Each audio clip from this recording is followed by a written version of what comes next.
Mission failed.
Mission failed.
Mission failed.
and having to go on the dive together.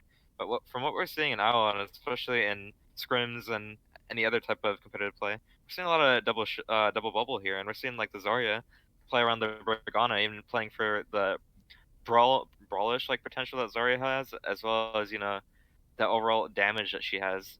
Zarya is played a lot differently now. She's played for like a lot more peel type, as well as not needing the synergy with the main tank as much as she used to, but still needing those good bubble usage as well as positional type things that you have to do in Zarya.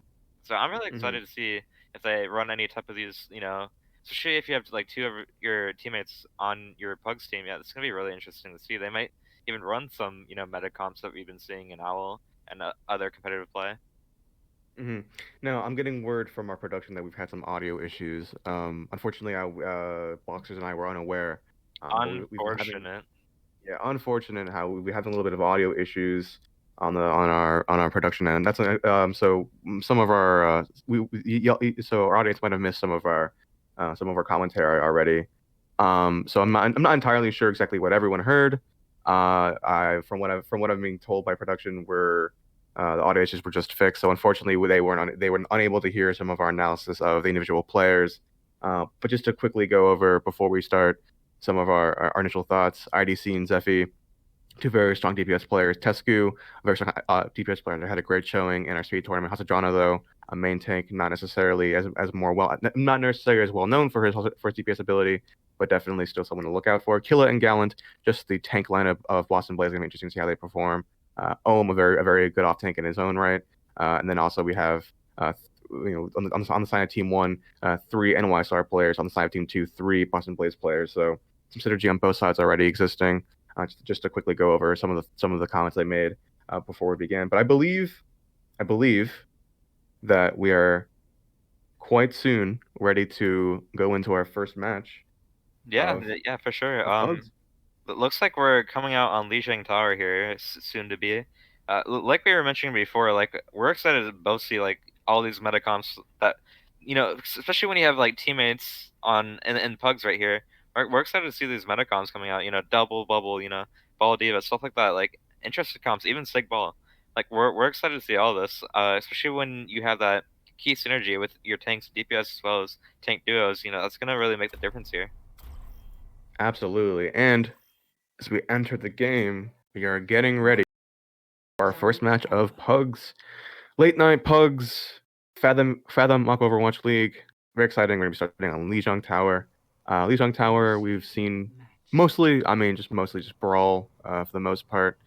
Meta hasn't shifted too heavily yet with the new Definitely with the gonna recent be changes. definitely gonna be a sim comp here. Like everyone who's played this map knows that sim is usually the dominant hero pick here. Maybe even a Yeah. variation of Doomfist, but it's pretty dominant by Brawl and overall just holding point here. It's gonna be really exciting to see what both these teams are trying to bring out here, especially in a pug setting. Hmm. And it's interesting you mention Doomfist because we know IDC is Right. quite a comparable Doomfist in his own right. From Uh, the free agent combine, we were able to see a little bit of IDC's Doomfist, and he was really strong in that hero pick. So mhm. it's gonna be Also, interesting. in the last pugs that we hosted, we had IDC had some great showings on Doomfist, especially on the Hollywood map against Backstab, another a popular Twitch streamer who is known for his Doomfist. So IDC being able to hold his own on Doomfist against even popular streamers is going to be interesting to see if he performs nearly as well in Looks this like pugs. blue team's looking for the teleporter to point here, as well as red team's looking for the more dive slash brawl classic, as we call it in GM type And composition. the more classic comp, dropping just swinging his hammer as blue team's already in point control here. Yeah, points open up yet, but they definitely situate themselves on point as kind of the MO of brawl, especially with this TPs. Icy gets a pick onto Hasadrano, but I mean Teska gonna pick on the tissues that without having your AO kills can be very important. But Icy following up with a pick on the Gallant. Yeah, Uh, that all that IDC really had to do there was hit his level 3 beam, and they can just walk forward, yeah. especially with this hard brawl comp that they're running here. Orion Diva, they're pretty much just running meta, but with Sim, it's a really strong composition, as we've seen, especially in Owl and other competitive play. If you, as soon as IDC gets that beam up, it's all over. He's just gonna track you, and you're just gonna die. But it looks like blue team's coming up with two ultimates here, as well as Shatter. It's gonna be a pretty hard fight for red team to overcome. Yeah, and red team they're taking a little bit more of a flank angle here, and Gallon's able to pick up drop in and a main take difference if you want to call it that. But the sorry the wall coming up from IDC, women's coming up from the side of Chevrolet. We have ults are being popped left and right. As Hesco's picking a Zephy, I think on point. So Red really team is forced to go back to interesting point. As Gallant finds two here on the IDC and Chevrolet dropping falls up with two picks of his own, Tostrano and onto Izumi. I believe I'm saying that right. I don't think I am actually. Sorry, Nakumi. But Kilo dropping Zephy, following up the pick onto Random Blue, and Ohm finishing up with a pick onto Tuska with the Diva Bomb. Blue team is still in control of the point, and they are looking to finish it out. Yeah, both teams had to invest a lot of ultimates there, and it's still not over with Killer with the 2K bomb remake. We don't usually see that often, but with the new changes coming in, with the bomb, the remake damage, that's definitely going to be interesting here. Both teams could easily win this. Looks like it's going to be in the favor of blue. Still a stagger fight for both. Both teams are just continuing to stagger onto point. But red team has found the flip on the boy here and is now in control of the point. Blue team is going to be. I mean, they found picks onto Tescu and onto Callan as well and Tostrano. I mean, as I was saying, blue team may have to be forced to retreat, but they have swiftly gained recontrol the point. Yeah, Ivan, I gotta be honest here. This looks like my competitive game that I've been playing today. But yeah, it's been scrappy by both teams really. We're not seeing sim window as well as beat coming out from blue team. This is gonna have to get a lot of value here from Haza. Yeah, I mean, welcome to Pugs. We're in a very scrappy fights. No real end. The team fight just keeps going on and on and on. But IC finds two here onto the finding three as well. And blue team's able to clean up. And that should be all it really. Drop in and running right to the enemy spawn. But I mean, there's still a fight going on point though. I'm not entirely sure what he's doing. The big teabag, nice. Yeah, but I mean, blue team is able to finally close out the map, the round here. 100-14, pretty from what I saw there, I'm saying the blue team was just able to use their ultimates first, and they overall looked a lot more stacked than red team did. It looks like Haza was having a lot of trouble there, trying to get into positions where he can get consistent damage out, as well as Tescu. I think it's overall composition diff at the start. Blue team came out with a stronger brawl type composition on that map, and it overall just made them win that map because of that reason. But I mean, looking at so now we have some stats on the screen here. Looking at some of these differences, I mean, it looks like overall Chevrolet had a little bit more of an impactful game on the Baptiste. IDC, oh my god! But IDC really, I mean, the stats can tell you a story here, and the story is that IDC has been doing a fantastic job, especially on that sim last round. But dropping, and dropping. Tried to take the killer, but it looks like he will not go. I mean, he hasn't died yet. He might still be alive, but Tissue finds to move himself off the ledge. That's the pick on the Tescu. But I mean, Tissue himself. Dropping goes very low. He's able to get out. Looks like blue team was able to take that off of IDC. I think IDC like really here. He's just the anchor for blue team. He's the person that you can rely on. The person that can really get this first pick potential every fight. Especially even with Zephy. Like I played with him on plenty of teams, and he's a really strong, solid DPS player. Yeah, I mean, blue team once again in control of the point as red team is looking to aggress. Running this more dive-centric comp, I mean, they're gonna be looking for isolated targets, but right now they're just kind of finding their way through red room. I mean, we see dropping. Doing a little bit of harassment, had to pick onto the random bloke off the edge. Get the pick on the brig. Well, you hate to see it for red team. That's gonna be very detrimental. Really do, and then Zephy falls off the pick on the Tostrano, and want the Nakumi as well. I mean, Kill had to pick on dropping, but that's gonna be rezzed out by Chevrolet. I mean, that first pick on the brig has so much healing gone from red team. Oh, sorry, yeah, from red team that blue team just would have. IDC does invest the dragon, but that's usually not what you want to see there from Hanzo here. You usually want to try to split them off with the dragon there, but this looks like he used the dragon there in the heat of the moment. Bomb does come out from Killera and does seem to get actually Trevor. Trevor and blue team only up one here, but they themselves lost Trevor. But IDC follows up the pick right onto Tescu as Gallon comes out the mines, finds picks on the Gallon with the mines. I mean, red team investing everything they can with Gallon with the mines, and even the Tisha gets a point, and they're looking to be getting point control here finally. From what I'm seeing here, like blue team did not want that to happen, and Gallon just was able to get so much value with the cross to the minefield, and overall just able to make that space. Yeah, but the fight is not over. Fight is still going on. Dropping finds himself off of the ledge. I'm not entirely sure how that one happened. As Tescu is running around looking for picks, gets him and Hazardron get a pick on the tissue. Red team is to control the point, looking to aggress. IDC follows the point on the Gallant, but Tescu himself, which also officially obviously Evo's gonna be rezzed out. Red point still in control at this point. So much stuff is happening here. It's really hard to cast, but we're seeing a Val coming out from blue team, trying to make the fight happen. IDC does get the pick on the Tescu, and looks like he's going to be able to open up the fight for his team. Yeah, I mean, IDC finding 3 picks to Hanzo there is going to be, I mean, his Hanzo performance hasn't been his most explosive, but, finding 3, almost 4 picks there, very strong start for IDC with his recontested tissue. Really solid player here for blue team. Yeah. I mean, as we see, if any teams out there, please pick up IDC. I mean, it's a great player, unless he's already been picked up. Currently on Boston Place as a mascot, unfortunately not a player. It's going to be, I mean, hopefully we'll get to see him off of the mascot role soon. But Gallant, I mean, looking to, Killer does eat the pulse bomb as Zephyr. That's amazing. I mean, I didn't really see the pulse bomb come out there. I'm not entirely sure what the impact of that would have been, but a great pick nonetheless. Unfortunately, D was able to boost herself off, but Gallant does find a pick on IDC, and Tissue poops Nikumi. I mean, that's kind of retribution there, but I mean, red team still in control of the point, and no longer control of the point. My mistake. But they're finding control of both picks. The hook, you hate to see it, but it looks like Killer is able to survive from that. And a lot of these teams use a lot of ultimates. Blue team is going to be coming up with 3 ultimates here. Dragon, Mines, that's just going to be a great space maker there. Red team doesn't really have much to answer here, other than most likely an early nano and a bond to stall point. Dragon does come out. Yeah, I see calling with the dragons again, and I mean, they're finding some good, space control on the point here.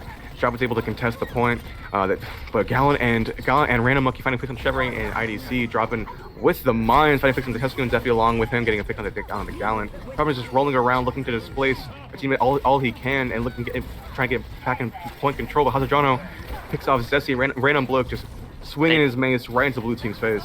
They do invest in Nano and the Raleigh onto the break. That is amazing. Yeah, I mean, and we see the high noon come out here from Hazadrano as Red Team's looking to Red Team is looking to finish off control at this point.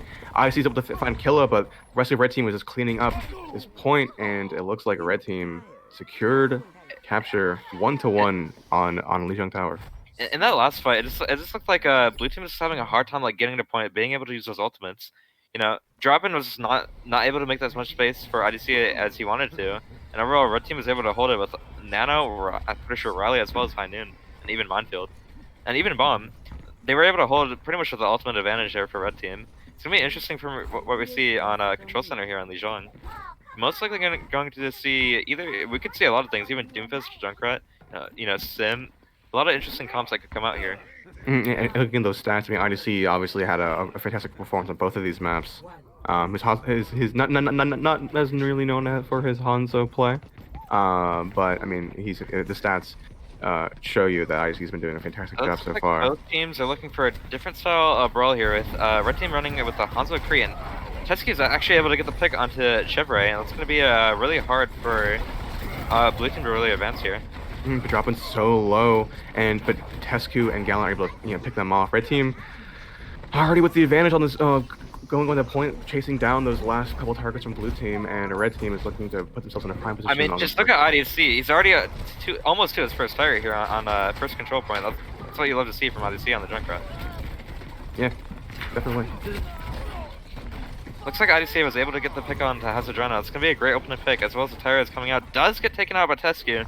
As we've seen from Vittorio, Tescu is a really strong DPS player, but Zephy is able to take him out.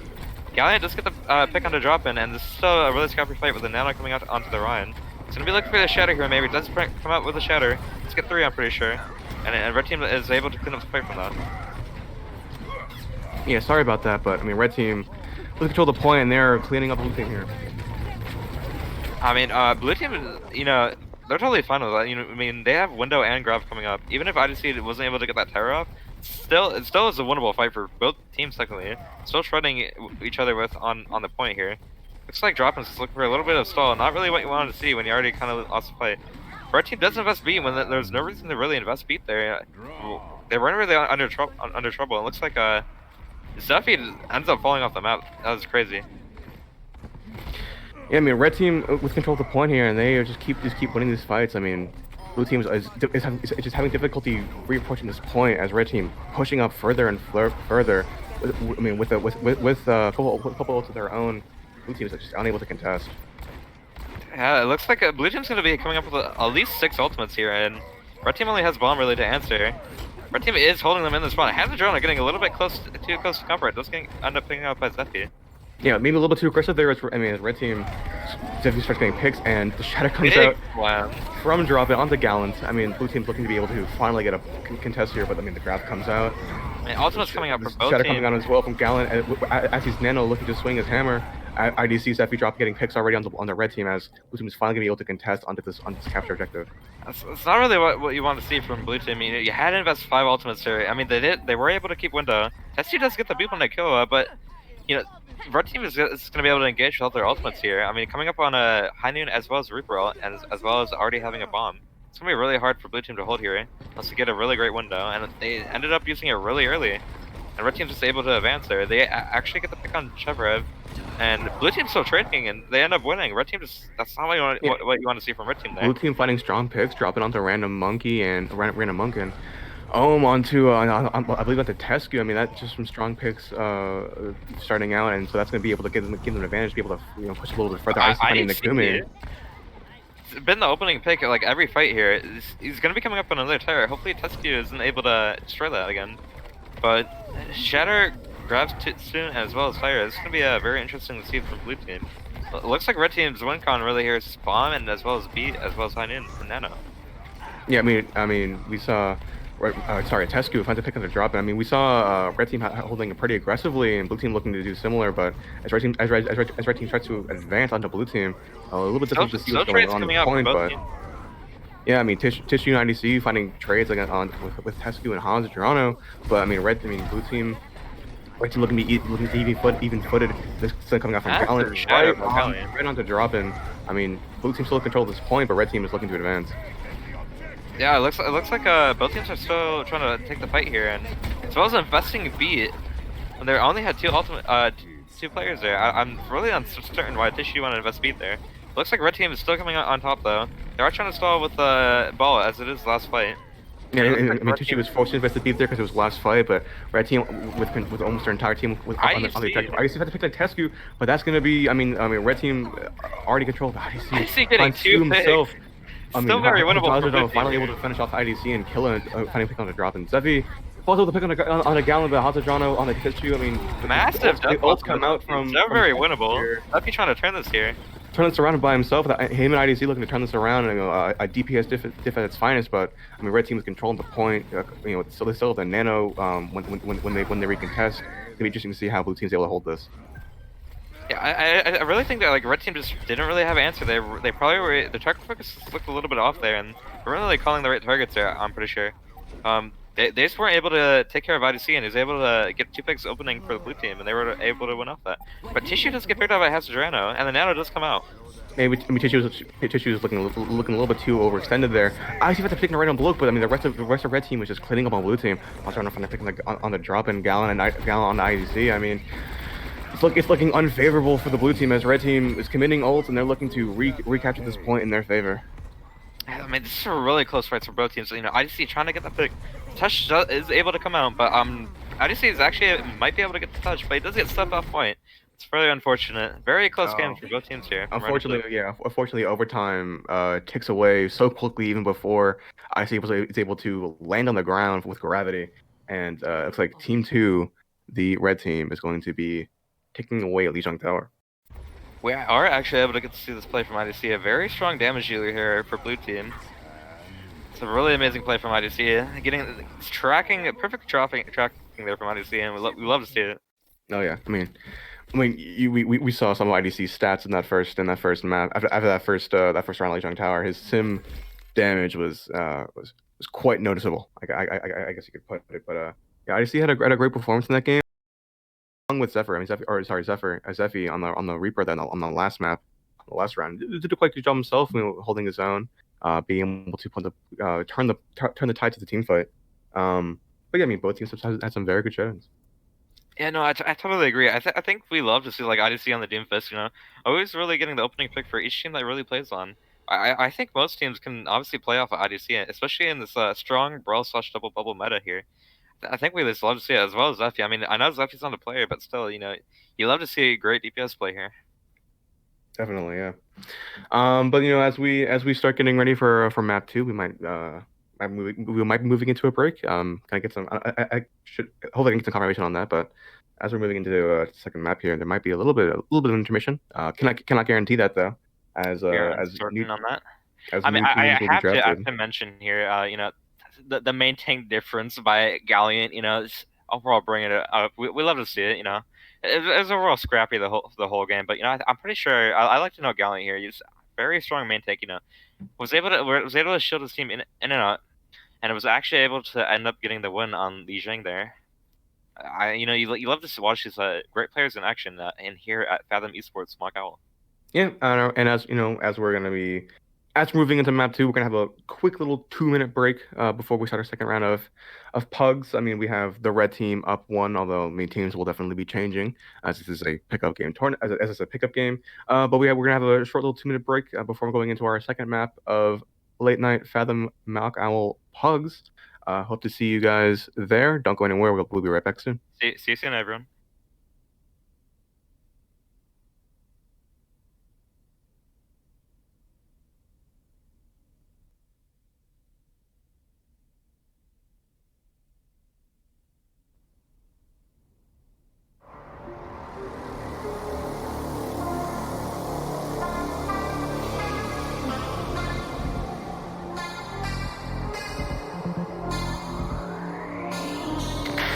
Mission failed.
Mission failed.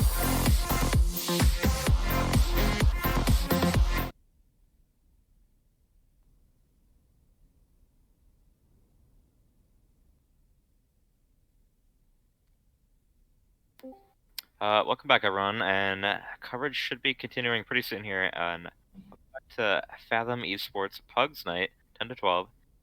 Back here with Evan R, of course, the Hello, wonderful hello. Casper, as well as myself, Bloxers.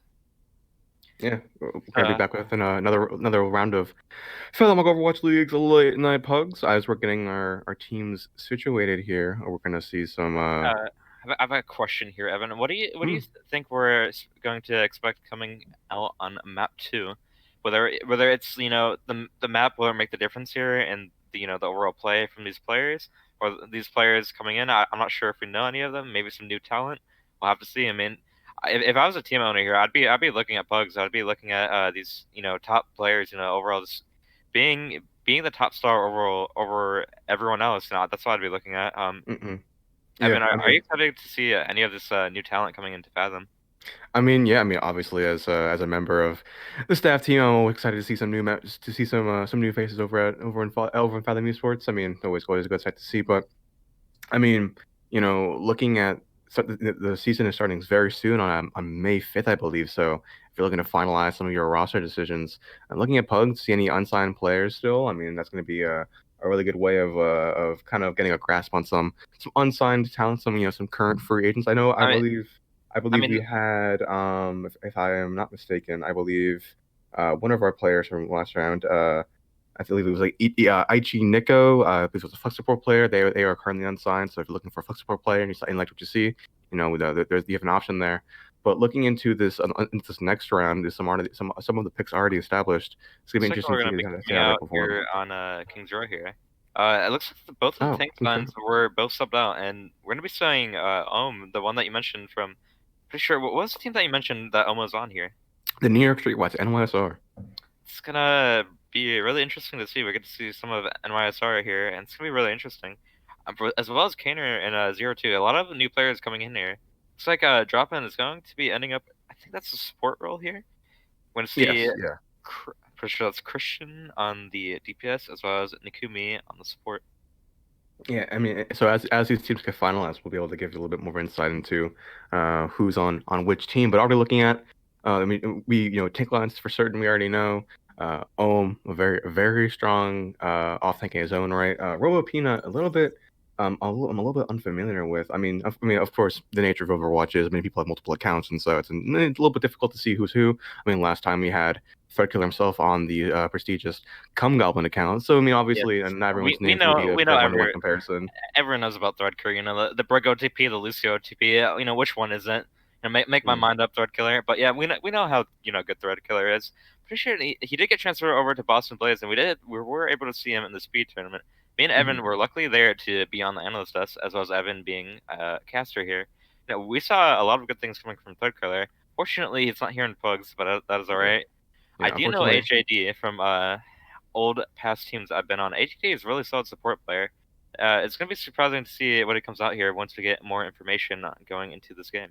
Threadkiller was someone who usually is our coordinator of the Pugs, but was unfortunately unable to make it. So we've having to go on without him for tonight. But just, going back in these teams. Uh, we're on Kings Row. Kings Row, obviously, quite well known for the brawl comp, especially. Are you expecting to see some brawl on Kings Row here? I think a variety of compositions could be technically run here. I think it's whatever is more comfortable for red team and blue team. We have seen like double bubble coming out on King's Row, and it's a very questionable comp because it takes a lot of synergy and practice to play on King's Row, especially with these hard choke points. We could definitely see even Doomfist, even Ryan Diva, even Ryan Zarya, Ryan Zarya Doom, stuff like that. We could see a variation of compositions here. Even the Hanzo, Hanzo's pretty strong pick right now in most compositions. Overall, really great poke damage as well as kill potential coming out Mhm. here on the Hanzo Hero. Now, because of the more heavy teamwork reliance that double bubble might entail, I'm not entirely sure if we'll be able to see some double bubble here, as that would be very difficult for a group of effectively strangers for some of them to be dealing with team comp wise.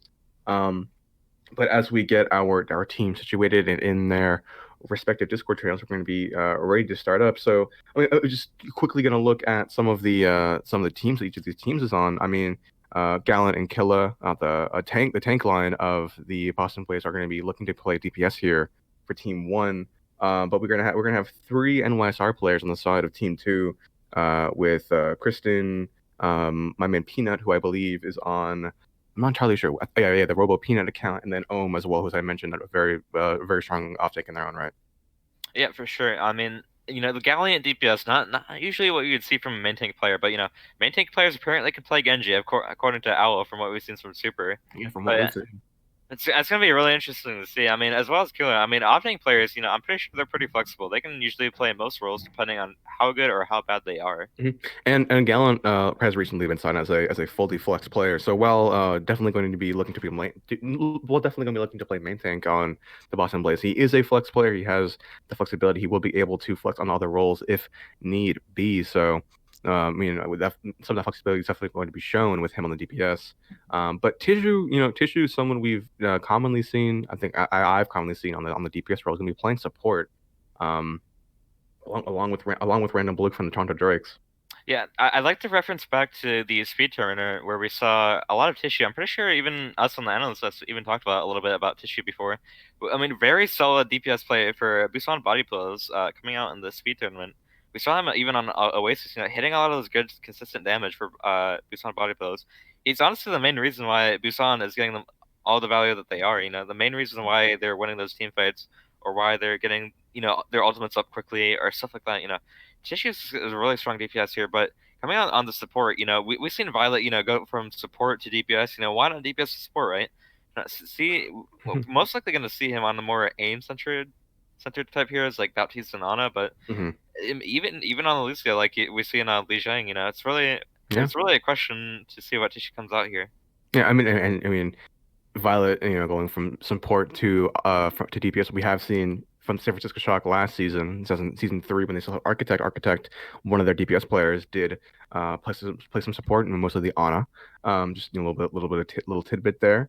But I believe we are we're getting ready to start our second round here on Kings Row as we are entering in or almost about to enter into our second round of Pugs on Kings Row. All right. I believe we're good to go. We are going into here onto Kings Row pretty soon. Yeah, a little bit of delay there, unfortunately, but we are as we're entering in.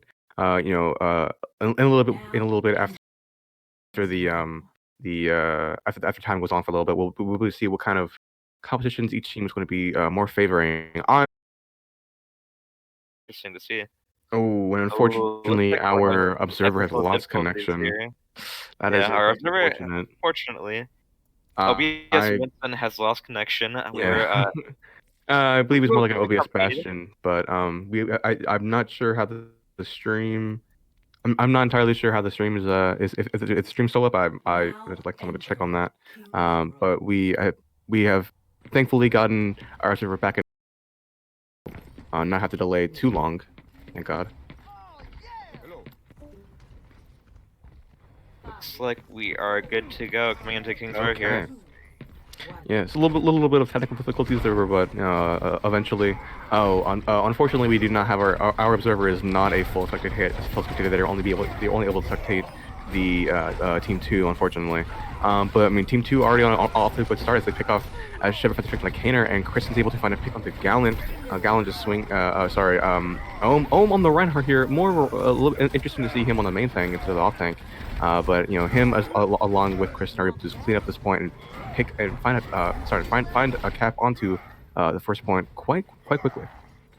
I just think Red Team wasn't really ready for Blue Team to just go that hard out of aggression, especially with the composition that they're running. Ryan Zarya has really strong brawl potential as well as the Doomfist. All right. Looks like Ohm, usually known for the off tank plays, coming out on the Reinhardt, looked pretty strong first fight. Yeah, I mean, a little bit surprising there, having him on the main tank, but he has been doing quite well. But AG is able to find Gallon first fight here. Massive shatter by Ohm. Ohm onto Kaner and Zero too is going to be looking advantageous for Red Team as they're able to force themselves in further and further onto the blue team, being able to wipe up that their first attempt to push through streets. Calliant on the Genji. I'm not sure if that's especially what you want to see on King's Row here, but it looks like Red Team's gonna be coming out with a grab Meteor Strike. Space Jam, as everyone knows it. It's a great ultimate combo. It works really well most of the time. See what blue team has to answer here. It looks like they only really have a window and a shatter coming up soon, as well as beat.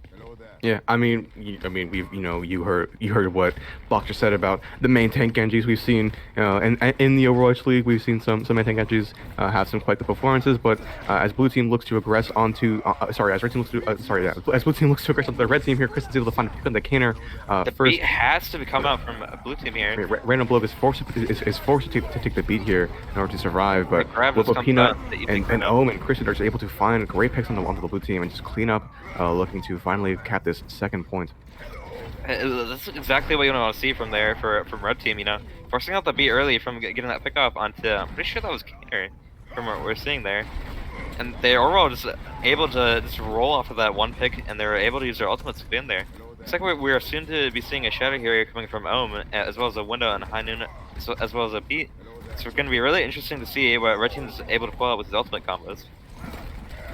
Yeah, and the hammer comes out from Kaner. I don't believe it. I don't believe it gets on anyone, but Ohm follows up with a return of his own, finding it onto 0-2, but no real follow up there from either teams on the Earth Shatters. But the Deadeye and the defense and sorry, the amplification matrix comes out from the side of Team 2, and AGD with the amplification matrix able to find a pick right onto 0-2. Kristen and Nakumi following over the picks on the killing and tissue.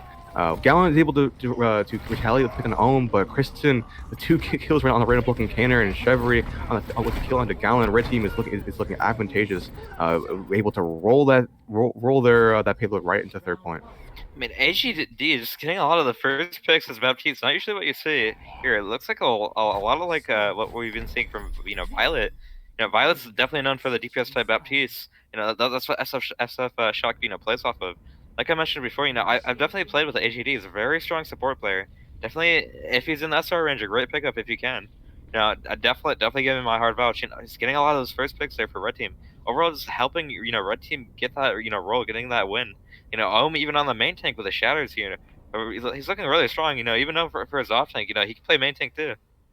Yeah, I mean, Ohm, known for his off tank, he can play main tank too. Clearly, as he has, he's quite ahead on stats here, especially compared to not especially compared, but I mean, comparing at least to Random Bloke, or sorry, not Random Bloke. Comparing to Kaner, a little bit of stat disparity there for Ohm, well, I guess on the side of Ohm. As I mean, red team just overall has some good stats comparatively to its blue team, as you would expect for the team that just that they got a pretty gnarly time bank, 4 minutes 50 seconds. With a full cap on King's Row is quite impressive. HAD actually lapping Chevrolet on the damage. That's amazing. That's what you love to see from a Baptiste player. Now, it'd be really interesting if we saw that Ryan Sig TP Bastion to the Zenyatta head high ground. You know, you love to see it. You know, a great opening pick. Galleon overall, he's picking the Bastion. You know, we love to see Bastion here. Red team had a very strong start, so blue team is going to be looking to have an even stronger start with a little bit more of a cheesy comp as the TP goes right onto the statue's head, and Gallant with the Bastion and the double and the shields from 0-2 is going to be raining bullet hell down from above. You know, all that Gallant has to do here is get set up. You know, all that Kaner and 0-2 really have to let Gallant get set up, and as soon as that damage as well as Sim being gets to level 3, it's all over for a red team. You know, red team will not have an answer. But Kaner goes a little bit over aggressive there. A little bit aggressive there, as red team, blue team is without their main tank, and Ohm is able to find Killa afterwards. Gallant, gets his own pick on the HG, but Ohm with a follow up on the 0-2. I mean, getting Kaner first pick in that fight is going to be very unfortunate for the blue team. It just looks like everything's went wrong there for blue team. Gallant got set up on high ground. Kaner got a little bit aggressive, and red team was able to just follow up on that. Now, interesting choice from Gallant to actually drop off the high ground after a little bit. But we see him go over the McCree, a little bit more of a standard brawl comp here from blue team. No more of this Bastion shenanigans. No Lucio. No. Very interesting. No Lucio. From Tissue, opting to go for the Ana instead, maybe fly a little bit more on the aim, a little bit more on the anti-healing factor of the grenade, of the biotic grenade. But red team is still holding this point strong, and blue team is struggling to advance. Killer, a little bit of a miscommunication there coming out. Kaner able to get the pick on the HGD. It could be turnable for any team, but our team was able to get the offing on the overall get the fight here, I'm pretty sure. yeah, I mean, blue team's playing a little bit slower, and red team uses that to the advantage, presses in aggressively, and able to clean up. As we see Nakumi looking to leash some of some of their fallen teammates. But blue team, I mean, they need to they need to start, acting fast because they've been playing quite slow and they are behind on time The here. Nanobit So is ready from Tissue here, as well as a Shadow from Kaner. We'd love to see it, but the grab comes out early to deny any chance of that. yeah, Fight is grab still comes on. out early, forces out the immortality field. Christopher attacking the Gallant. Kenner can fall for the pick on their own, but Robo Peanut following with a pick on a random block.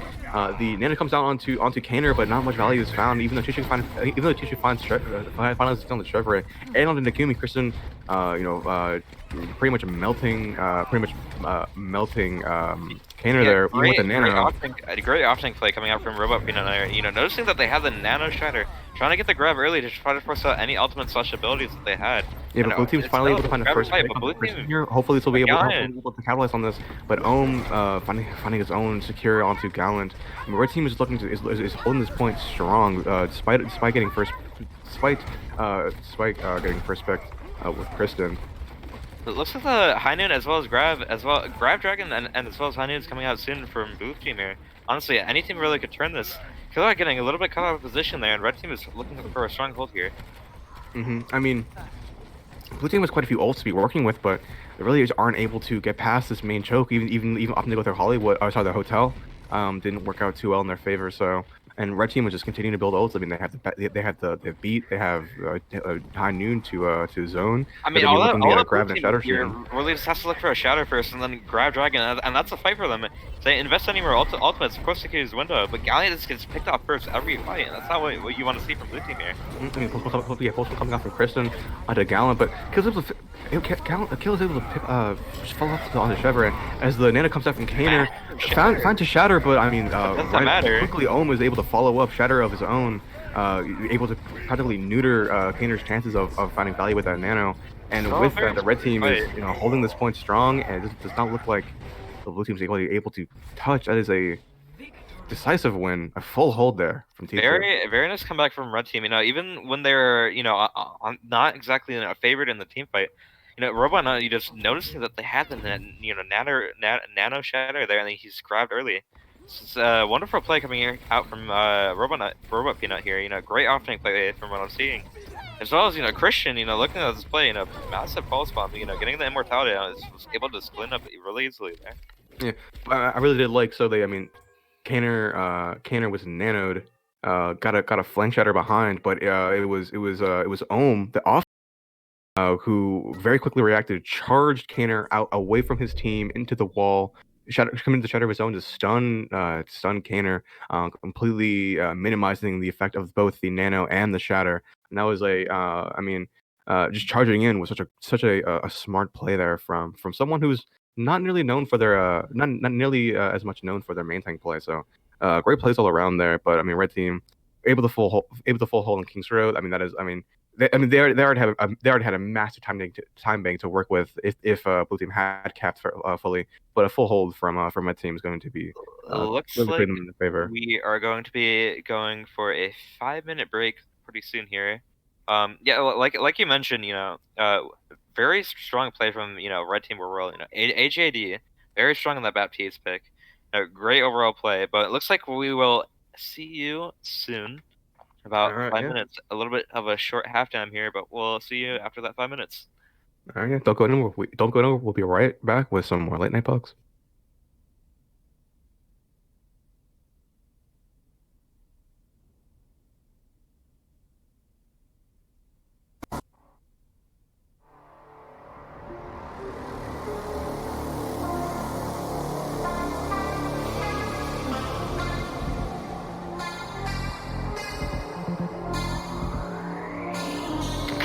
Mission failed.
Mission failed.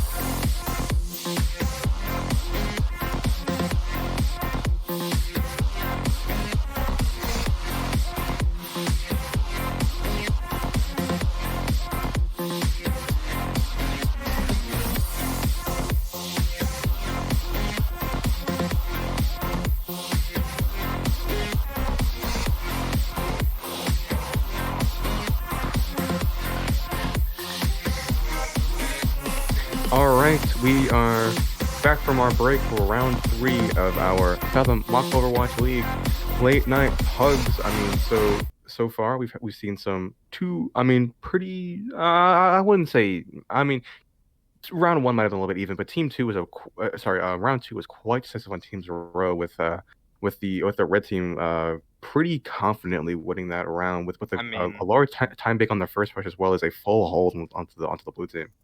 all things considered, AJD is outstanding Baptiste player. Overall, allowing red team to be that aggressive as well as getting the opening picks. Ohm looking very strong on this Ronhart here. I mean, Even yeah. Robo Peanut, we've seen early grab times, getting the value that he wants to get, forcing out all those abilities that he needs to force out. Very strong tank play coming up from red team. Yeah, both teams have been doing, or both teams have had some strong showings on tank. I mean, regardless of whether they are known for their tank play or not. I talked about this earlier, but Ohm, an off tank player, has been doing a fantastic job himself on the main tank, going up against some other quite confident main tanks in their own right. So I mean, props to him being able to find his footing on main tank, regardless of his more preferred more preferred hero pool. But as we're getting our team set up, we are still in the process of selecting our teams. So I want to quickly go over how this process is working. So we have team captains for team 1 and team 2 who are selecting some players that they want to be that they want to field on their teams. And so this isn't a very competitive. I mean, obviously with the Pugs, it's not the most competitive of it is not the most competitive of tournaments, obviously, but there is a little bit of competition here, but especially between our team captains. So as we're getting ready to, or no, actually, sorry, we're not too close to being ready yet, but as our team captains, our Pugs team captains are finalizing their rosters, we can get into discussing some of these compositional differences. Yeah, no, yeah, I totally agree. I'm not sure on what we're gonna be running for next map here, but I'm pretty sure after hybrid, we should be seeing either payload. I'm pretty sure it's payload. So any type of payload map, and when we are seeing a couple changes here, we do have drop in on a red team coming out as well as mine on blue team. Couple, mine's definitely a new player. We have not seen him yet. I mean, Yeah, we've seen him drop mine. in before. Yeah, mine's a bit of an unfamiliar name. I'm not entirely sure if that's someone's alt account or if that's just a newer player that we are not too familiar with. But yeah, mine's definitely a new name, not someone we're too familiar with. But if they're looking to play some tank along with Kanner, who's a Kanner, an off tank in his own right, has been playing quite a bit of main tank this night. I Um, can confirm from sources from match chat. Mine is Onda, LVD player coming out here on blue team. Okay. So Bloxer's one of your teammates, so one of your Internal sources. yeah, one of your I guess underlings as the coach of LVD. I mean, not the best word not the best word to use there, but I guess it gets the point across. So what are you going to be expecting from from Amda tonight? Onda has been like definitely a player that our coaching staff on LVD especially have been working on a lot. I think Onda's very willing to learn. He's definitely a very solid player. He has definitely a lot of room to improve, but he's willing to do it, and he's sure going to be a strong pick coming out here on a blue team. I'm not sure if Yeah, he's I playing mean, tank or not, but if he is, it's going to be very he interesting. it looks like from what we're seeing in the sorry in the lobby that she will be playing tank with Silent Benji. Silent Benji more known for his main tank presence, so might be playing off tank here. Although this night has not been this night has been quite familiar with main tanks and off tanks switching off their positions. But also looking at the rest of that first team, where we see Gallant is coming in once again on DPS, and although we don't have our third DP, or sorry, our second DPS in, we do see Tissue and Random Bloke on the support. Although I do not believe that will be remaining. So you might have to yeah, take it with a grain of salt. Yeah, most definitely. I mean, from what we saw from Random Bloke, I'm pretty sure, what was it last game? I'm not sure if he was doing too high, especially going against, AGD. It's really hard to like compare those two. AGD is really strong overall Baptiste play coming out. A Random Bloke, as well as Nikumi, had a couple of recurring players coming out here. So But we are. we see Nakumi, who this will be their first. Oh, my mistake. This will be their first time playing DPS tonight. So I mean they've been playing mostly support today. A little bit of a flex support, but they are also a flex DPS. So it's gonna be interesting to see how they perform in DPS. But looking into the other team, we have Droppin, Kristen, and Kaner picked up so far for Team Two. All three of those names have been around tonight, have been doing quite a good job. And Kaner had some decent showings tonight on the on Mantic, but he will be playing DPS tonight, or sorry, for this round with Tissue. Yeah, I most definitely want to reference, how interesting, these late night pugs are going to be, especially with all these off-rolling things going on. We might even see some meme comps, you never know. But I'd like to reference back to the speed tournament, as well as, like you said, Galleon becoming a flex player, or already was a flex player for Boston Blaze. I guess Galleon's just really trying to show his talent here, on other roles that he can play. Yeah, I mean, Gallant, as I mentioned before, is signed technically as a flex player, so maybe they're trying to get a little bit more familiar with the more getting the DPS in a more competitive level compared to their main tank prowess. But I mean, Tissue, I mean, he's someone that we see most on support tonight, but is more well known for his DPS play. So it's gonna be exciting to see him on the DPS along with Kaner, who we've been seeing mostly on the tank. So. Honestly, Evan, any like owl slash meta compositions that we could possibly see coming out on a payload map that we have not confirmed yet, but most likely a Well, payload map. Any type of meta compositions that we possibly could see. well, I mean, we don't know exactly what map we'll be seeing, but I mean, if we want to theorize a little bit, on Havana, we've seen we've seen plenty of Brawl. I mean, Brawl has been the meta for quite a while. But we also have seen some double shield coming out on Havana, so it'll be important to see. But oh, we're going to Watch Point Gibraltar. Ooh, So obviously, Gibraltar. Gibraltar is the premier map for dive, double bubble, or usually double bubble dive. We've seen quite a bit of on Watch Point Gibraltar. So. Honestly, from what I've seen, from obviously we've been both watching Owl as we do. As we do.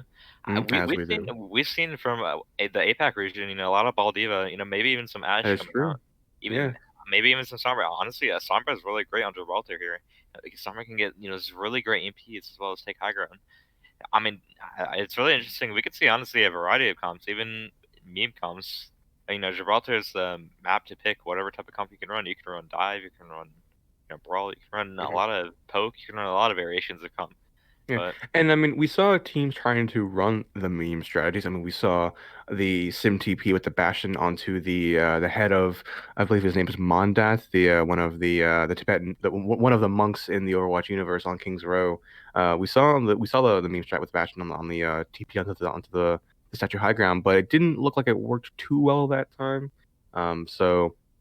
Maybe we'll see some more meme trailers. I'm always partial towards a meme trailer too, a little bit of a cheat, a little bit of cheats here and I there. mean, Never hurt of nobody. course, So Evan. I mean, to reference back to Kings Row where they tried that TP strat.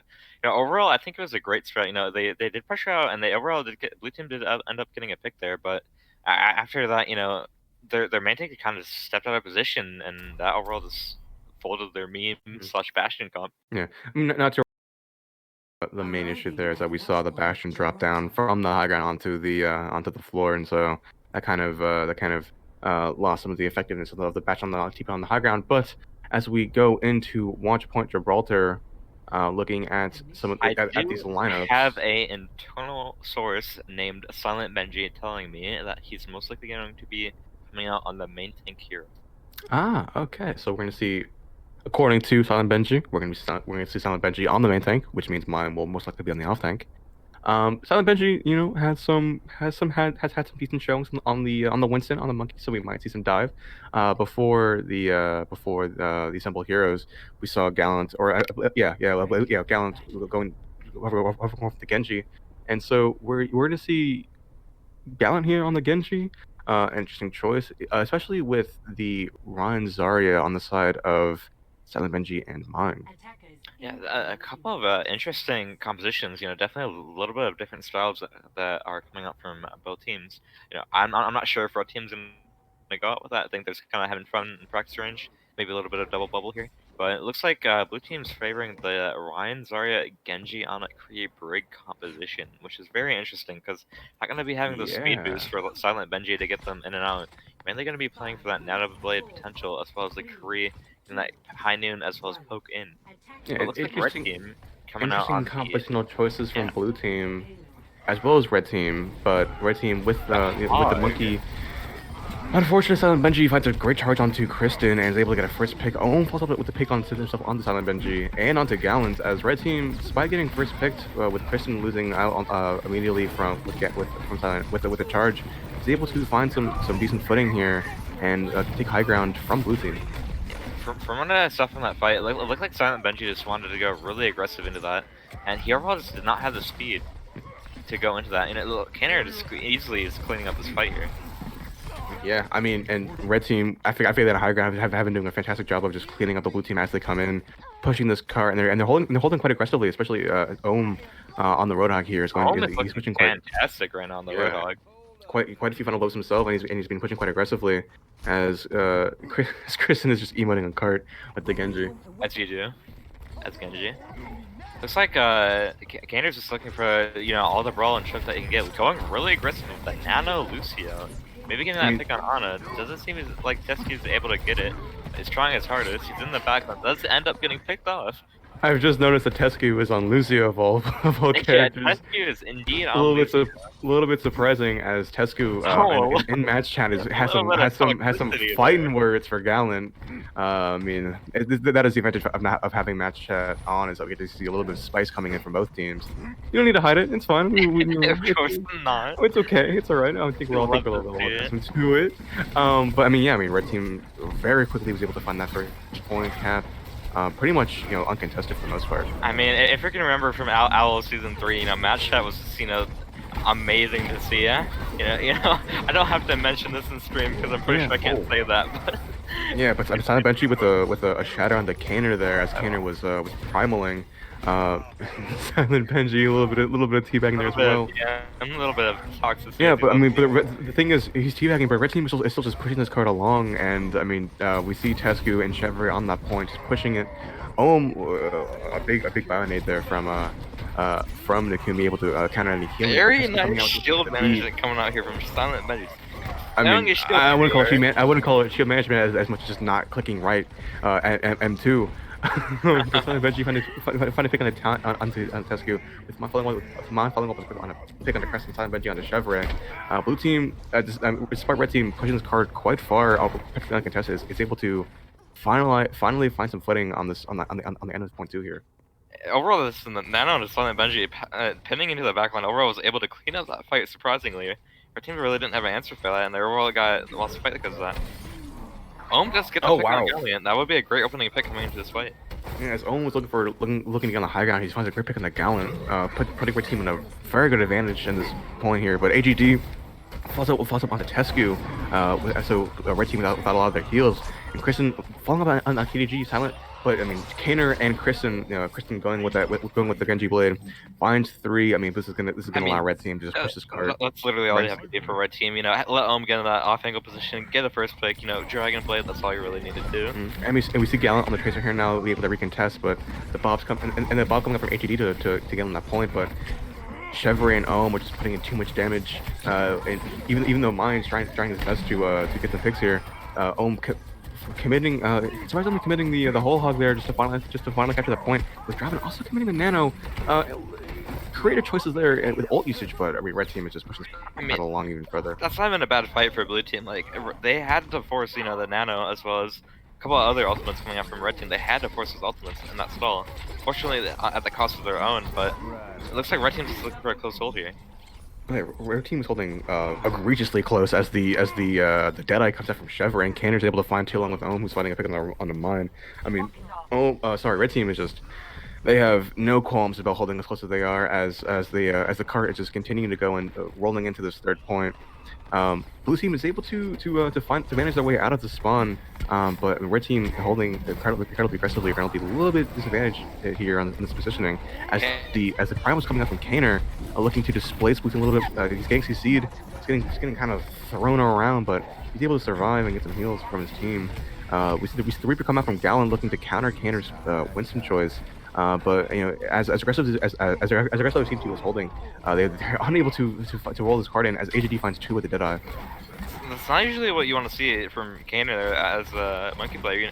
You don't usually want to invest monkey all that early into the team fight. You usually want to get yourself in that brawl position, knock everyone at disarray so that your team can get picks from all the people knocked out of position.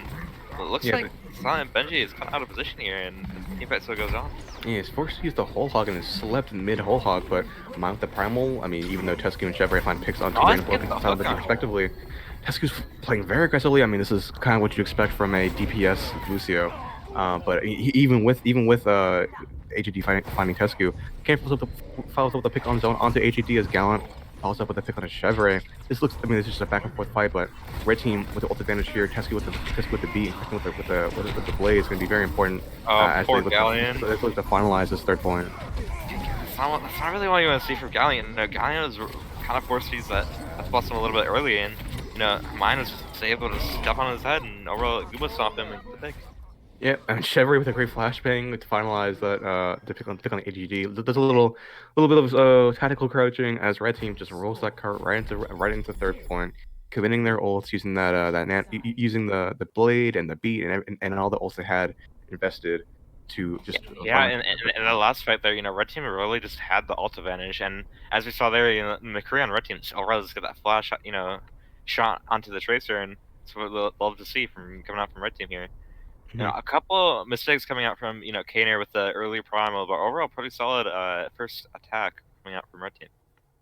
And looking at some of these stats overall, I mean, it's unfortunately because the teams aren't necessarily 2-2-2 in order by 2-2-2. It's a little bit difficult to tell 1-to-1. But let's comparing Silent Benji to Kaner. Silent Benji had some pretty good performances on the comparing Kaner to Silent Benji. But Kaner, I guess, was just able to make a little bit more space compared to Silent Benji, holding a little bit closer, and that allowed their DPS to pop off. All things considered here, Silent Benji is really getting a really great product coming out from Nakumiya as well as his team overall, as well as mine, not to mention. But Ohm was doing a great job comparing Ohm to mine. I mean, Ohm is just doing a great job on the Roadhog of all picks on Gibraltar, especially. He was just able to find those great off angles and overall get a lot of opening picks for his team to really walk in. But as we see red team set up for the defense, if we can get rid of these stats, thank you. I mean, red team once again Ohm on the Roadhog. He's just forcing his favorite pick, I'm assuming. But as mine jumps in, sorry, not jumps in, but just boosts into the high ground, right onto the high ground, with the rest of the blue team. But not much is really found as Kristen's able to find. All that really blue team is looking for here is to try to build that nano blade as fast as possible, and it's gonna be really hard with all this poke coming out as well as hooks coming out from red team. And Ohm is just constantly getting these hooks out, and that's forcing like the peel as well as blue team to back up, and they can't really engage.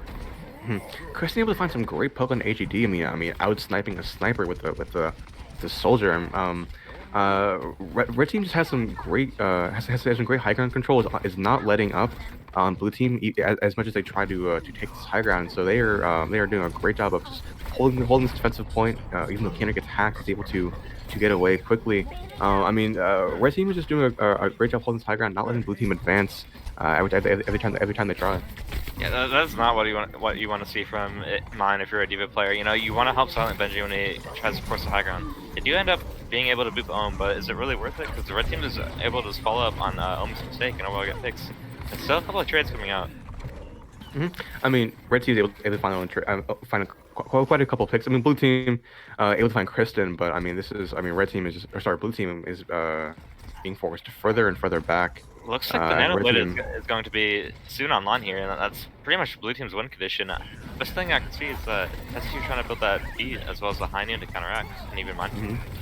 The Nano Blade does come out early here, though. Yeah, early Nano was onto Cannon with the Wrecking Ball. Interesting choice of Nano, as not much value was found. But I mean, Cannon just continues to put damage into Silent Benji. He's built his mines. He's going to be looking to displace some of those supports as the Gallon comes out with the blade and finds drop it, and Fernand falls up with a pick on Tescu. But Ohm with the whole hog finds a pick on the mine. Kristen falls off the map. That's a little bit interesting how that happened. With the Kufen picking the strike, the blue team is looking to finally advance this point further as with the blade coming out, able to finally get some team fight win. Yeah, if you're red team here, all you have to do is get Shiver on that high ground and use beat as a aggression ultimate. You know, AJD really has to get set up in the backline and look for this early EMP here. Silent Benji looking for a really early Primal Rage here, and I don't think it's going to get too much value. It might even end up getting picked off. Yeah, incredibly early Primal Rage, and now it's going to be two Silent Benji's detriment as drop-in is able to, along with the help of Tesco, is able to find Silent Benji, pick him off even while he's primaling in a great EMP coming out from AJD, finding Kane or Tesco and Ohm. That's going to be putting the blue team in a prime position to finalize this this third point cap. Even though Ohm finds a pick on Akumi, mine random blow up, and the rest of the blue team are just picking up, are just cleaning up the red team, able to find the third point. You know, it's still a pretty close fight though. You know, blue team might actually end up taking this, and they do. That's not really what you want to see from red team there. And they had to use a lot of ultimates for that fight, and it really ended up in the long run not really working out for them. The only thing that really had here is Nano for Canary, especially. Yeah.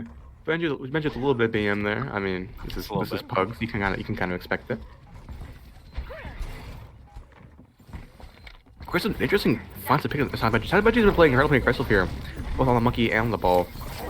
It looks like it's not working out too well for him as he's getting picked off repeatedly. As Kanner himself gets picked off on the cart from Black Gallon and the rest of the blue team. Kristen on this high ground is going to be pelting damage in with that pulse rifle onto the cart. The blue team is continuing to find picks, even though Kristen has picking the Gallant. Owen was forced to run away. I mean, incredibly scrappy fight just trades. He trades forward. What is Benji just turning the DPI all the way up and just kind of spinning around. That DPI is through the roof. He is spinning around like a Beyblade. I'm sure Hazardron loves to see it. But I mean, Silent Benji eventually getting picked up by Kristen. The grab does end up eating. Nice D.Va play if you're coming out from Ohm here. Definitely denying the grab of mine. With all that chaos, the car has been pushed further and further by blue team. Red team has found some picks thrown as the Nano Blade does come out. Wait, but it goes on the break. Yeah, Nano comes on the break. We're able to find Tescu, but and now Gallant with the blade following up. Not Nano Blade, but just a normal blade. Doesn't the flash charge are able to cancel that and find a pick onto him. I mean, just an incredibly scrappy fight from both sides here. It looks like red team is able to hold that after the very scrappy fight. Mine's kind of in an unfortunate position. Kind of standing still. Just chilling there. I mean, Nikumi is building ult charge for that next Nano engage. But Tescu finally finds the ticket of mine as mine just accepts his fate. Didn't even try to bubble himself. I mean, that was a little bit surprising. Fortunately, we do have it looks like mine disconnected there. Very unfortunate. Okay. Hopefully, mine was not trolling. He was just disconnecting. Pause. Hopefully we can pause, but I mean, come out from blue team here, trying to take it from a scrap from that fight. The pause finally does come out. No, I mean, regardless of mine DCing, I mean, there was a pretty big EMP from HED, able to find 4 hacks, but without your off tank and without a full team, it's gonna be difficult to follow up. As we are forced to pause in order to reconnect mine here back into the lobby. But looking at these ult advantage from red team, I mean, they have the Nano, they have the attack visor, they have beat, they have Deadeye. I mean, comparing that to blue team, only really close to Rally and to Primal. I mean, this is looking quite advantageous for red team here. It looks like just red teams have every ultimate in the book other than both of their tank ultimates, and blue team's gonna have a little bit of a struggle here. They're trying to use Primal, High Noon, as well as Nano and Rally up to those 4 ultimates that red team has. Yeah, and as mine is back in the lobby, we can go ahead and get this this third map of Pugs right back on track as we are unpausing and going right back in the team fight. Traffic finds a pick onto HED. I mean, red team, they have quite a few ults. They have quite enough space to clean up this blue team. It's gonna be incredibly difficult for blue team to finalize this last push on the second Yeah, red point. team did not have to use any of their, didn't have to invest any of their ultimates there, and that's gonna be really hard for blue team to really engage here, because you're gonna have overall 5, or no, they still have 4 ultimates coming online here that they did not have to use. Mostly going to be seeing the Nano Monkey coming out early from red team here. Yeah, I mean, as red team engages, Kristen has to pick on the AGD, and Benji uses his primal, but once again finding very little value with the primal as he's just picked off by Chevrolet and the rest of the red team. Kaner finding pick on the Akumi. Chevrolet just with the help of the health from the beat is able to just put damage into the blue team, clean up the rest of the blue team there, and I mean blue team has 10 seconds now to catch the second point. Yeah, fantastic plays coming out from Chevrolet, and he will have the high noon as well as Christian's Riser coming up here, and looks like red team wants to take the early team fight here. Yeah, red team holding very close, very aggressively. As Gallon's able to use Deadeye to take a pick off onto drop him. The red team right on point. Kristen and Chevy at the 5 picks on Randall flipping out respectively, as that close engage, and an apparent C9 according to chat, according to team chat, has put red team once again with the win here on this watch point Gibraltar map. Yeah, I honestly think blue team really just did not have an answer for that choke that they were trying to run through.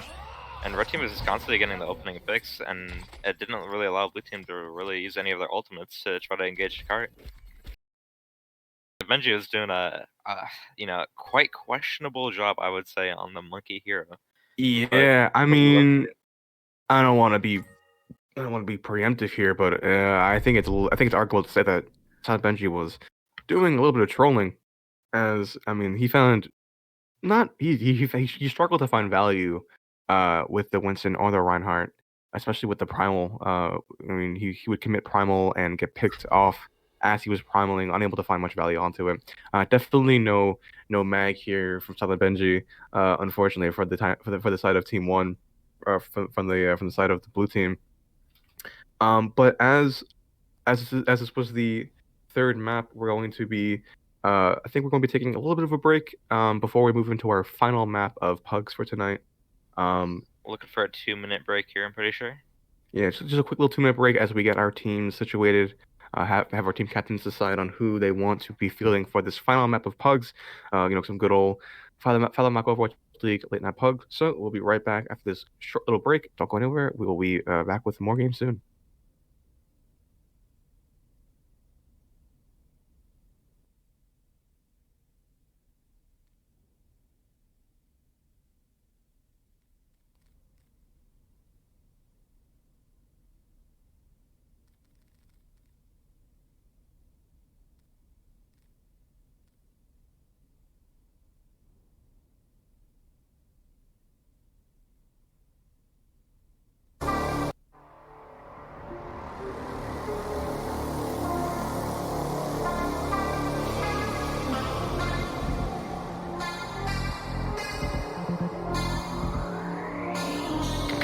Mission failed.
All right, welcome back to what is looking to be our fourth and final map of our late night Fathom Mock Overwatch League pickup games.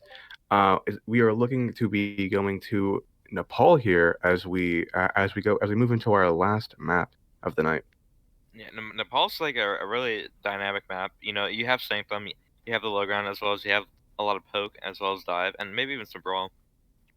You have a couple other maps like Shrine, where you kind of favor the brawl compositions there. It's gonna be a very interesting map. You know, you can play a lot of compositions on Nepal. And Mhm. coming out here from both teams, we're seeing Silent Benji. I'm pretty sure on the main tank. Yeah, and thankfully we can skip over TCP as we are looking as we were just raring to go and heading right into Nepal. I mean, I think both teams are. I mean, as we're getting late into the night, both teams are just ready to call it a day and get this map over with. I guess is one way to put it. But yeah, I mean, looking at these compositions, we see. I mean, it's a little bit difficult to see now who's on which role. But I mean, just looking at the players individually, I mean, throughout the course of the night, we've seen some strong performances from Chevrolet, Tescu, Ohm, Gallant, Robo Peanut. Pretty much, everyone in the lobby has been a great job, except for Benji. Benji's been kind of throwing, but that's just my take. You know, I totally agree with that statement. I mean, we're gonna see Kaner on the monkey, and it looks like they're coming out with a double bubble here. So Silent Benji looking for the Ryan, as well as Gallant on the tank. You know, we could see Arissa Ryan as well as Ryan Monkey. Ryan Monkey is a lot of brawl. Yeah, yeah, Ryan Monkey just full cleave, Chakra. full Yeah, AOE. that was a hard AOE cleave comp coming up. Oh yeah, all cleave, no breaks. As I like to, as some people, no one refers to it as that, but I like to as I just kind of coin that term. Yeah, man. Is kind of favoring the Doomfist slash brawl-ish type high damage composition coming out here. An interesting choice from Blue Team as they go for a double bubble comp with the Kree Doomfist kind of brawly DPS line. Interesting choices. Tescu is once again back on Lucio, looking to red shell it up here. But as Red Team finds early footing on the point, Blue Team's going to be forced to push into Red Team just full cleave damage comp. All Blue Team has to really do here is to get Canner in. Unfortunately, it does get pinned there, but all they really had to do was to get their Doomfist in first as well, and then have Canner follow up on that without getting picked off. But unfortunately, that did not happen. Yeah, unfortunately, as Blue Team is forced to go into this hard AOE damage composition. Actually, sorry. Now there's a little bit more on just the Doomfist brawl. But yeah, I mean, Red Team is just able to clean up the Blue Team pretty concisely with little to no issue. As I mean, Tescu, I mean, he's been feeding his brains out with the Lucio, but brawl has been Red Team with the brawl has been quite strong. Indeed.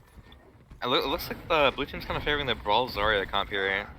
A lot of burst damage coming out here as well with the Doomfist as well as Ball. Silent Benji getting taken out in Blue Team's spawn. And nothing out of the ordinary coming out from this player, but yeah, I mean this is kind of what we'd expect from what we've seen from Benji. But look at Ohm on the Doomfist. Picks onto random block onto Chris, and that's a lot of damage and a lot of healing. I mean, just gone from set of Blue Team. To back up here. They cannot push in. They're down 2. They're down 3 now. They have to back up. Yeah, now Chevrolet finally pick on the dropping, but Kristen falling up with a dead eye onto Ohm and Tescu. This could put Blue Team on an advantageous position as Kaner falls up and pick onto Robo Peanut. I mean, Blue Team they're up. I think I want to say they're up 3 now. Are you going to be able to advance onto this point? Looks like Red Team got a little bit caught out of position there. They got a little bit too cocky and weren't really ultra-tracking that. They knew that he had high noon. They overall paid for it, and it looks like Blue Team is soon to be able to capture this point. Yeah. But Gallant says no to that and is trying to fight back. With we have the Doomfist battle on the side there, but Red Team is holding strong on this point with even now Blue Team is finding some good picks onto the Red Team. So I'm actually finding pick on the 0-2. With Gallant following on to Kristen, Red Team still in control and they're finding picks. But I mean, we just see Kaner spinning to win on the ball. Not really much hope coming out here from Blue Team. Maybe winnable if they can get a couple more picks. the rally as well as the beat coming out from red team and blue team. Yeah, I mean, an important Massive rally nade. as a huge nade comes out from Killa with the red team. Just a wow, huge nade. But Robopina finding to drop in. Red team still controls this point as the shatter comes out. Sorry, yeah, not the shatter. Yeah, the shatter comes out from Silent Benji, not finding too much value. As the grab is followed by 0-2. But red team still control, and there, I mean, red Gallon just swinging his hammer. Sorry, Silent Benji just swinging his hammer right into 0-2. As red team finds that first point 100-0. Yeah, I'm not really sure why they switched off the double bubble composition to Ball of Zarya. I don't think that's really what they were looking for there. Ball of Zarya has a really tough time going into the brawl, especially if you're not really synergized. I think double bubble would have been a perfect composition for blue team there to run. Yeah, I mean, I think here coming out from red team, I think they just had a really solid brawl composition. yeah, They were able to play near the point really well. yeah. Ohm here is saying Doomfist differential. I mean, Drop in he's is completely correct.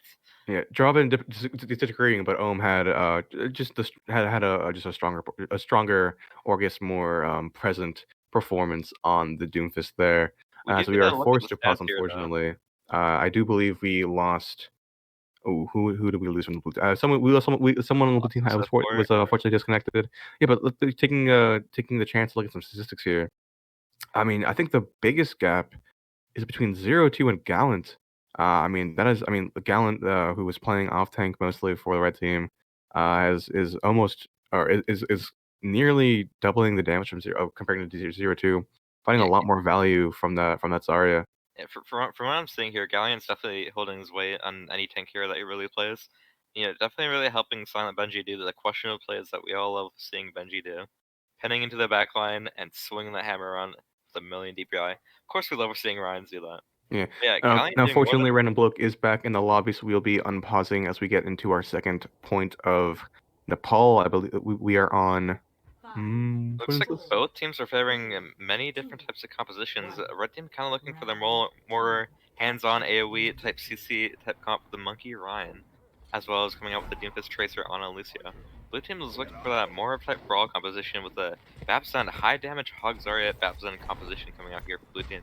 Yeah, but red team is just faster to take this high ground, and so that's going to put them in a little bit more of an advantageous position as they're going to be able to go right onto this point, and Home finds a great pick and a drop, and it sounds like he just charges into the blue team, completely alpha bumper moding it, and is not punished as he is able to swing his hammer in, but Kristen and Kanner 5 picks onto the back line of the red team as putting blue team up in this fight, going to be venting towards the point as blue team is able to clean up on this point here, find this first cap, hopefully. Yeah. I just think that's like the strengths of blue team's comp. Hog Zarya plays for those off angles as well as Tracer, and they have the damage to do it coming out from blue team here. Especially when Silent Benji and as well as Galliant went in really deep there, that allowed Kaner and Christian to go into the backline and get those key picks to capture that point. That's what you love to see from this composition. Yeah, the very aggressive, interesting choices from Silent Benji in this game. But I mean, Kaner and Killa finding picks onto Robopina and Tescu. Once again, blue team is in a great position here, as Christian is able to just find some great damage onto Silent Benji, following him right into the spawn, forced to recall back out of there. But again, blue team I'd like to mention percentage. here, Christian has been doing a great job. Already has his post bomb here coming into the fight. It's really going to be interesting to see how he uses it, especially against that type of composition. Yeah, I mean, and his red team advances to the point, or sorry, as I should say, Silent Benji advances to the point. He's finding cap percentage, but I mean, Kristen once again finding some great picks onto Tescu and onto Silent Benji, or sorry, onto Gallant. So Kristen doing a great job on the Tracer here, is able to just clean up the red team, keep this point in blue team's control. Yeah, exactly what I was talking about earlier. It's mainly Kaner and Christian just getting those off angles, getting those key opening picks. Christian's a very solid Tracer player. Not sure if he's on any team yet, but definitely recommend picking him up. He's good. Yeah, Kristen's been doing a fantastic job with Tracer as Chevry comes out here on the Bastion, able to find a first pick here onto Random Blake. With Baptiste, Gallon coming in with the Primal is able to finally pick on the Killa, and he's just a little bit of BM there, kind of just. Yeah. Quite a bit of BM there as Tescu finds Kristen coming out from his followed tank duo. Yeah.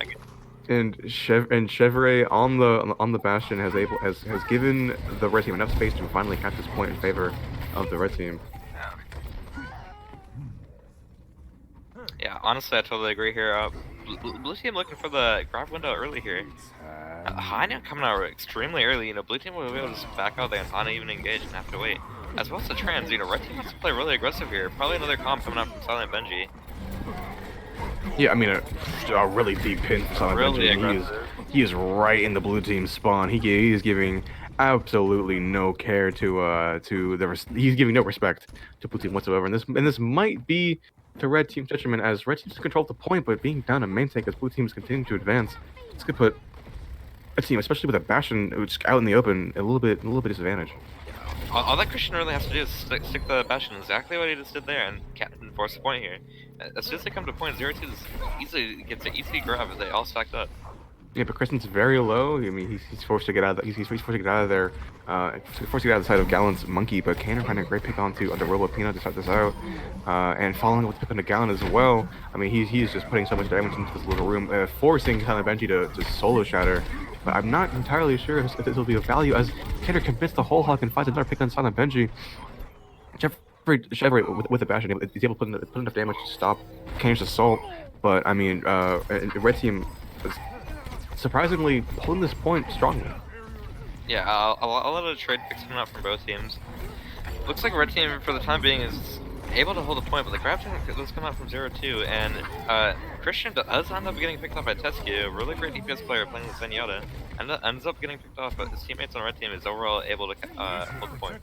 Yeah, and with all the work that Kaner put into finding those 3 picks, almost 4 picks, then the nano onto Gallon just comes out and is able to clean up the rest of the blue team. As red team is holding this second point strongly, surprisingly early high nooner from Ohm, as he seems a little bit laggy, but Gallon finding a great using that primal to get a pick on the drop and Ohm on to kill it as well. When red team they're up 2, Christian is forcing the point and he's able to cap it in blue team's favor, but red team is up 2 in this fight, up 3 now with the pick on a random blip. It's gonna be difficult for blue team to come back with this. Oh, and the C9 from red team. That's rough. Hate to see it. Honestly, blue team didn't really have a lot of ultimates coming into that team fight, and definitely were not the favored ones. But it's really unfortunate that red team ended up C9ing the point. Yeah, Christian and Kaner forcing that point turned out to be incredibly effective, as red team just steps off of the big brown box, and we are now onto our now onto a third round is 1-1 on this Nepal map for both teams. You love to see the battle counter coming out from Kaner. Hope he sticks with the pick, because you know we all love our horse mains coming out into the Pugs here tonight. Looks like we're seeing a little bit of a hog monkey comp coming out from red team. Very interesting, as well as a Genji. Arista Zarya, very interesting composition. Definitely have played this composition before with the previous teams I've been on, and it has its strengths and weaknesses to it. It looks like blue team's looking for the left side rotation here, as well as just get the brawl potential, you know, to bubble the Doomfist in, as well as Arista just get that poke down with the soldier here. I mean, and blue team, interesting choices here with composition. I mean, we have okay. Never mind. Don't even listen to me. Silent Benji just falls off the map with the hog. If anything, this is free content. Free content as Tescu fight the boop onto Kristen, throwing him off the map, and Killa piling up with his own damage onto Ohm. I mean, this is just once again an incredible sacrifice. Tescu is revenged by his current teammate Killa. Random bloke and the rest, and Killa as well on the blue team are able to find some strong picks, but red team is in control of the points. Blue team is looking to flip it over into blue team's favor. Silent Benji on the hog here is able to do a good amount of damage onto the backline before Killa got picked off there by Silent Benji, you know, the meme lord himself. Killa was doing a fantastic job in the Zenyatta, not to mention. Now, off-tank players don't usually are known for Zenyatta, and Killa is just doing a perfect job saying, hey, I can play Zen. Look at me, I'm getting all these opening picks, you know. But definitely a great Zen player coming out from blue team here. Yeah, and we see Ohm on the Tracer now, and nothing is played too much in this series. But I mean, we have some strong picks coming out from the red team in this fight, looking to put the point back in their favor as Gallant finds a great pick on a killer, jumps right into Random Bullet because Random Bullet just is able to fire him down. But red team able to stabilize, not necessarily stabilize, but just find enough picks to get the point in their favor here. Yeah, no, I totally agree. The pulse point coming out really early from does not end up getting the pick from drop-in. That's gonna be really detrimental for blue team here. They have to back up, but blue team has a lot of ultimates coming into this next fight. Same as red team, both teams coming up with a lot of ultimates. We're gonna see a lot of big ult fests coming out here. Hopefully, early Blade, Nano Blade, as well as Primal. Yeah, it's going to be Chevrolet's going to be looking, or red team is going to be looking to have Chevrolet Nanoblade just to win this fight. But we have a lot of ults. I mean, a very early trans there from Killa. This might be detrimental as the Nanoblade might come out soon. That's Here we go. not what you want Here to we see go with the from blue Nanoblade team. as But Silent Benji and oh, Robot. sorry. Not a Nanoblade. As Chevrolet is just a neutral blade with Robot unable to get a nano off of him, but he's still able to find two, and keep this point in favor of red team. Kaner is forced here to commit the the bongo along with the amplification matrix as they are slowly getting onto point. Silent Benji practically by himself. Actually, sorry, with Ohm. He's just being whittled down further for Chevrolet. Now he's back, getting taken on the Kaner. Random Blood following up along with 0-2. This is just a back and forth point on this fight, but red team is still in control and getting percentage. That's definitely not what you want to see from blue team there. They're forced to use the bongo and window and end up not getting any value from it. Blue team is still trying to win this fight, but testing them back on does end up getting picked up, and it might not matter, honestly, but both teams getting picks on both sides. Yeah, I mean, blue team has continued to find advantages in these fights, but has not been able to cap the point as Gallant on the monkey is able to find drop-in. I mean, red team was just continuing to build percentage up and up and up, and then as Chevrolet finds two strong picks on a random look into Kaner, Christian able to follow up with a Deadeye, but I mean that is just red team able to Like red team is able to take it home here. finally find that finish at that second point, sorry, that third point, get 2 points and win this last map of Pugs on a pole. The clean sweep of a 4-0 coming out from red team in Pugs. Very solid play coming out from all players. We definitely have to get a honorable mention to Silent Benji, the meme lord, giving us free content on the caster booth. A very entertaining Pugs match that we were able to watch today, Evan. Yeah, I mean, Pugs is always a pleasure to cast, just because neither team is very coordinated. That's just the nature of Pugs. So the team fights never seem to particularly end, which is I mean, a little bit stressful, but I mean it's enjoyable for us casters to commentate. Yeah, but we've had some really good matches. I mean, red team able to get 4-0, but I mean it wasn't necessarily. I mean, a couple times it was a quite decisive victory. But yeah, we saw some great showings from a lot of a lot of names. I mean, some. I think some notable names would be like Gallant, Ohm had some great showings. Even Kaner did not it to mention quite strong as well. not to mention Christian on the Tracer. Yeah, Did Kristen did a fantastic job on that last map. for the blue team. He's like the main reason, as well as Kaner. His hog, Kaner's hog, as well as Christian's Tracer, getting a lot of the opening picks there for blue team on Nepal. Yeah, Really Kristen's solid play coming out from both of them. Yeah, Christian's prowess on the Tracer as well as some other as well as McCree is going to be one of the reasons why NYSR is going to be one of the teams to be looking out for during the beginning of the season starting very soon. But as our team as our Pug competitors are leaving the lobby as they are going back to their lives as just no Overwatch players, we're going to be wrapping up our stream here over at Fathom Mock Overwatch League. I hope you all enjoyed our second stream of Sure, Pugs. our first inaugural game. Do you have any info on that, Evan, about when our first streamed inaugural game for this is going to be? As a staff member, I should have this. I should reliably be able to test information, but I am now looking through our channels to try and find when our first match is. I know it will be. I want to say May 5th is the beginning of our season. I'm saying it's either Monday or Wednesday. Let me take a look. So I'm quickly trying to find. Gosh, we have so many channels. But nonetheless, if we can't find it, please stay tuned to our first stream games. Me and Evan most likely will be there on the desk, so you get to see a couple of familiar faces. Yeah, I do And not. I do not believe we have our first game scheduled quite yet. Although I believe it will be soon. We have. I mean, just to I can actually I'll have to pull up the document. But we can look. We can. I mean, we're wrapping up soon. But I mean, I know we have Wyverns and Main Tank Difference are going to be playing in this first week. I believe we also have the Hanan Monks playing against Honolulu Wave. Just some notable Silent matches Benji, there. the honorable mention, does want to indeed impede on the cast. As I'm